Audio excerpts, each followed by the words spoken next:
వెంకటకృష్ణ గారు అయ్యా తెలుగుదేశం పార్టీ వయసు 40 సంవత్సరాలు రమారమి 45. కానీ తెలుగుదేశం పార్టీలో ఉండవాళ్ళ వయసు మాత్రం 40 సంవత్సరాలు కాదు. తెలుగుదేశం పార్టీలోకి వచ్చిన నాయకుల వయసు మాత్రం 40 సంవత్సరాలు కాదు. అవును, అంటే అనుభవం. నిన్నొచ్చినోడు ఉన్నాడు, మొన్నొచ్చినోడు ఉన్నాడు, ఆ మొన్నొచ్చినోడు ఉన్నాడు. ఏ పార్టీకైనా ఒక క్రమశిక్షణా సంఘం ఉండాలి, ఉంది కూడా. ఇది ఇంట్లో జరగాల్సిన చర్చ, వీధిలో జరగాల్సిన చర్చ కాదు. తెలుగుదేశం పార్టీకి 134 సీట్లు ఉన్నాయి కాబట్టి డిప్యూటీ సీఎం లోకేష్ గారికి ఇవ్వచ్చు అనే చర్చ చేస్తే చేసుకోవచ్చు, కానీ ఇంట్లో చెయ్యాలి, వీధుల్లో కాదు. మీరు ఇంకొక మాట అడిగారు, అసలు దీనికి మూలం ఎక్కడుంది అని. ఈ సందర్భంగా మీకు ఒక చిన్న కథ చెప్తాను, దెయ్యం కథ. ఒక గాడిద యజమాని గాడిదని చెట్టు కట్టేసిందంట. ఒక దెయ్యం కథ చెప్తాను, ఈ సందర్భానికి అనుగుణంగా ఒక దెయ్యం కథ చెప్తా. ఒక గాడిద యజమాని గాడిదని చెట్టు కట్టేశాడు. అది చెట్టు కట్టేసి ఉంటాను చూసి ఆ చెట్టు మీద ఉన్న దెయ్యం, అరే దీన్ని రోజు కట్టేస్తున్నాడు ఈ యజమాని అని చెప్పేసి ఆ కట్లెప్పదీసింది. వెంటనే గాడిద ఉల్లిరుసుకొని లోకం మీద పడిపోయి ఆ పక్కనే ఉన్న ఒక పంట పొలం మీద పడిపోయి పంటంతా నాశనం చేసింది.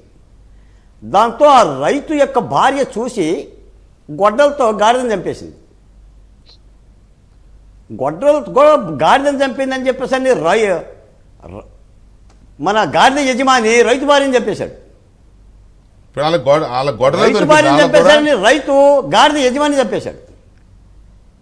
ఆ గొడవ జగన్ వేట కొడవలతో చంపేశాడు. ఆఖరికి గాడిద యజమాని భార్య, వినండి మా మాట వినాలి, ఇది సందర్భంగా ఈ రోజున ఈ రాష్ట్ర ప్రజలకు కూడా అర్థం కావాలి, 3 రాజకీయ పార్టీలకు కూడా అర్థం కావాలి.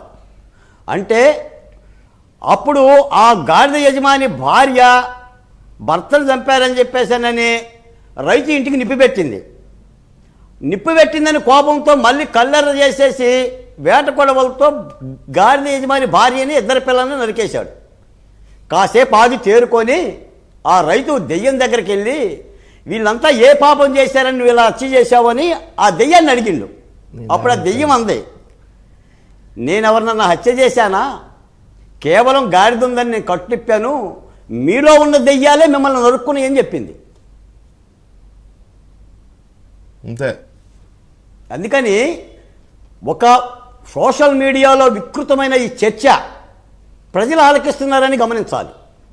ఇది ఒక జనసేన పార్టీకో, తెలుగుదేశం పార్టీకో, భారతీయ జనతా పార్టీకో సంబంధించిన అంశం కూడా కాదు. ప్రజలు మనల్ని చూస్తున్నారు.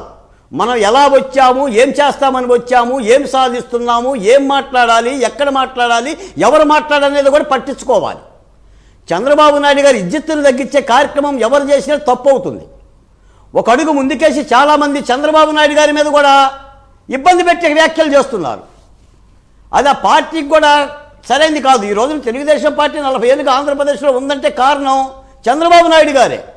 ఆయన బిడ్డని ఏం చూసుకోవాలో ఆయనకి తెలుసు, ఆయన బిడ్డకి ఏమి ఇయ్యాలో కూడా ఆయనకి తెలుసు. కాబట్టి ఇది అంతర్గత చర్చగానే ఉండాలి తప్ప రహదారి మీద చర్చ కాకూడదనేది నా మనవి. రైట్.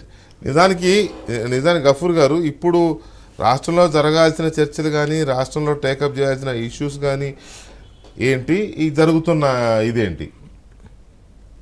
ఇప్పుడు వెంకటకృష్ణ గారు